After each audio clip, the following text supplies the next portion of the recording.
Hi guys, welcome to Office Blokes React. I'm Office Bloke Dave. I'm Office Bloke Mike. Collectively we're two of the Office Blokes, aren't we? Yep, just two. Yeah. Down a man again. Yeah, Office Bloke Daz had a big party after the football. Like he's been enjoying himself. Yeah, still hanging Why to not? a lamppost somewhere. No clothes on. Just a couple of sky blue balloons strategically placed. I hope so. For everyone's sake. Yeah. Jesus Christ. I mean, only small ones, but... Yeah, tiny. Anyway, yeah, Office Bloke Daz is actually, he got called away to a meeting this morning and he's not back yet. No. So Top and bottom of it, so yeah. So we thought we'd do a work couple to do, so... just to make sure we've still got some content coming out. Absolutely, yeah, we've got a few blocks at the moment, haven't we? So, We've got loads, loads of blocks because of copyright issues. But yeah, we've got a Patreon page as well that Office Bloke Mike is going to tell you all about. Oh yeah, go and have a look at patreon.com and putting up for Office Blokes React. If you want to support the channel, it would be absolutely amazing. Loads of people have done already, and we would absolutely love your support. Tiers starting just £1.50 with exclusive videos, block videos, and we've also got an exclusive podcast every week for patrons only. Yep. Coming out every Friday normally. Yep. So yeah, go down there and have a look. Yeah, nice. And I've had to remove a lot of videos off YouTube recently because of copyright issues and stuff. So last week was 15 Family Guy reactions that started clamping down on handing out strikes. So they're going to be on our Patreon page very soon as well. Yeah, so it'll be Patreon only now, won't they? So yeah. There you go. Yeah, nice. Right then, the 5 most hilariously drug-fueled celebrity interviews ever. I can remember. Oh, there's one. What was his name? It's a British actor. I think was he on Wogan or something like that. It probably won't be on this because it was a long, long time ago. Right. But I cannot, for the life of me, I remember his name. Wogan as in Terry Rogan. As in Terry Wogan. Not Joe Rogan. Not Joe Rogan. No, not Joe Rogan. I guess we'll just get into it. I can't remember his name. I'm not sure who you're saying. No, go on. But yeah, we'll get into it. To me. Hello, the internet, and welcome to another episode of The Spit Take. My name is Jack O'Brien. I'm the editor-in-chief of Cracked, and today we're traveling back in time to a day when A-list celebrities were less sound of body, mind, and PR strategy. You weren't just allowed to smoke on national TV, you had to, just to, keep it together, man. Because going on late-night TV was an excuse to experiment with drugs, where the experiment was, how much can I dump in my bloodstream before it starts to thicken up like gravy? What's he doing? Welcome, nice to see you. Thank you. Now, we're too classy to speculate just what's going on here, but David Bowie spends 30 minutes fidgeting, sniffling, and just generally inventing everyone's go-to impression of guy who's uncomfortably high on cocaine. To be fair to Bowie, this was 12 years before the New York Mets, the NBA draft, and Hollywood turned the year 1986 into a walking PSA about the dangers of cocaine. But it had already turned him into Christian Bale and the Machinist disguised as one of the Golden Girls, so should have known something was up. You may notice a little cut there. Yes. Yeah.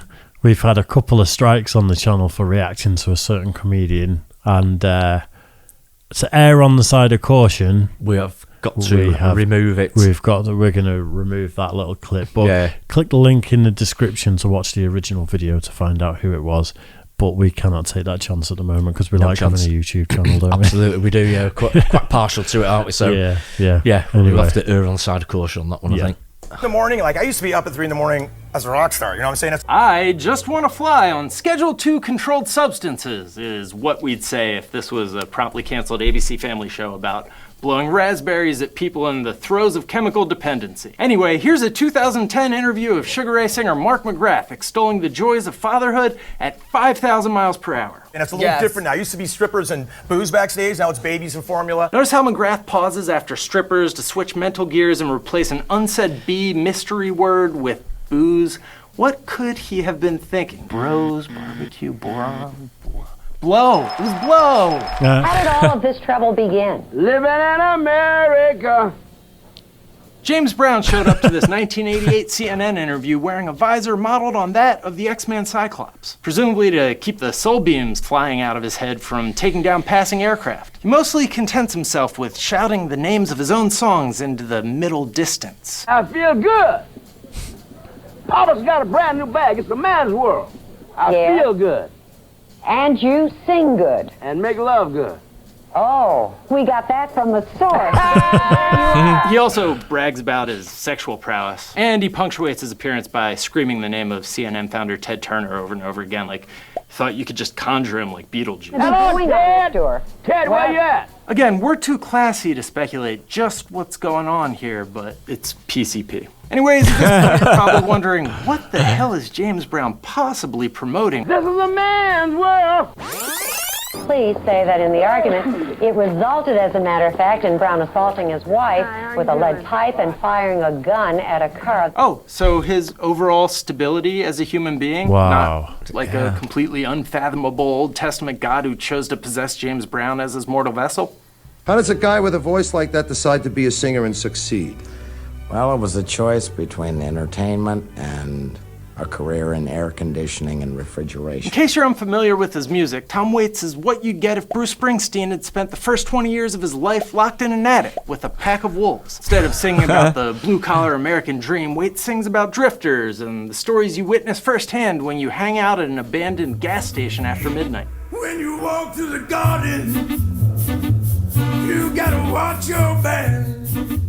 Despite composing the Wire theme song and performing the almost confrontationally bad version that opened every episode of the underrated second season, Waits' greatest contribution to the human arts actually came back in 1979, when he got so f***ed up that he accidentally invented Heath Ledger's performance as the Joker from The Dark Knight 27 years too soon. I feel like I'm at my grandmother's. You're starting to sweat. I'm also big in Philadelphia. I worry primarily about whether there are nightclubs in heaven. We got an ashtray yet? It's all right. Yeah. He has got that sound about him, hasn't he? He sounds exactly the same. Unbelievable. His mannerisms and everything. I mean, I don't. People know better than me. But if Keith Ledger did actually maybe base it on something like this, Heath Ledger. Sorry, He said Keith. Heath. Sorry. Heath. Yeah. No, it's very possible. Yeah. Because it's so close. It's unbelievably close, isn't it? Yeah, like I said, he could be playing that part, couldn't he? Really could. I mean, there's a lot of speculation in this video about what substances and things like that. Yeah. I'm sure there's more behind what it actually is. But why? I'm sure these people are doing it in their private life, plenty. But when you're on TV in front of millions of people, I know, yeah. Maybe like half the dose or something. Maybe just some people are just in that type of lifestyle and... the people in the background are just doing it all the time, Yeah. Just going from thing to thing, drug fueled, and it's like, it makes no difference if it's TV or that's it. whatever else Whenever they are, they just have to get them when they, whatever state they're in, I suppose, don't they, sometimes? But wheel them out. Yeah. You put the burn match in it. So, is the Joker secretly a shithouse Tom Waits? Heath Ledger was born the year Waits filmed that interview and died at 28 because prescription drugs, still drugs too. Let's chalk this up to cosmic coincidence. Hey guys, thanks for watching the video. It's pretty good. There's a bit more snipping to do there, I think. Possibly, yeah. Yeah. It's just a comedian that we've vowed to avoid on this channel wholeheartedly because of getting strikes. For our own... multiple strikes being the... Absolutely, yeah. Interesting one. I think I'd rather see more of the interviews. Yeah. And less of the narrator. Yeah, he did seem to be the most prevalent part of it, didn't he? He was in it quite a bit. But it's that style of video, isn't it? It's that kind of commentary video. Yeah. So it is that style. I think the one I was thinking of before was Oliver Reed. Ah, right, yeah. Famous interview. He was absolutely wasted on the talk show over here. People probably won't know Wogan, but I think even George Best, I think, was on one as well. Wow. When he was a lot the worse for wear as well. And I think he cut that interview a bit short, I think, because he started saying a few naughty words. And this was a time when Wogan was doing interviews at like 7 o'clock in the evening as well. Oh, really? Yeah, it was early doors, but yeah, George Best was on there. He was like really famous clip, but he was he'd been on it all day. You know, obviously, famously he likes his alcohol, didn't he, George Best? He did, big time. And it was he was a happy drunk though. Yeah, he was just trying to be funny and everything, but he was he was well wasted. It's mad, isn't it, in a world of getting cancelled for saying one wrong thing, and you only have to look back a few decades and people are absolutely just mashed on TV interviews, just saying all types of weird stuff. Yeah. And that comedian that we don't react to using homophobic slur to talk about. I mean, the language there was absolutely, yeah, that's all. Like, I just wonder whether it was like just recorded or went out live, or I don't know. It obviously went out though for everyone. Yeah, of course to it did. I mean, there's been even lately on Graham Norton, the scene over the last couple of years, there've been a few people on that have been nowhere near like that. Yeah, but I've had a few drinks, but it's been funny sort of thing where you could tell I've had a few and they've been sort of like playing up on it a bit. And you think, he's he's had a few in the green room there. There was that guy was his band called The Ordinary Boys? There was a band called that, but was it? The lead singer, he was like, he was when he mates with Amy Winehouse. Isn't this is all alleged before I say anything, but isn't the footage or a picture of him injecting Amy Winehouse while she's asleep? I don't know anything about that, I must admit. I may have to Google that because, like everything I try and state on here, take it, do your own research. So allegedly, and you'll investigate that one. No, but he was famous for, in interviews, being like absolutely messed on drugs. And his eyes are just completely gone. Right, okay. Pretty wired. His name now. Yeah, I'm not sure, to be honest. I don't know on that one. I'd like to see more contemporary ones. Definitely, there was quite a few old ones there, wasn't there? But there's definitely more contemporary ones. But yes, it's bad, isn't it? Unbelievable, isn't it? Some of them are really, Yeah. Anyway, nice one.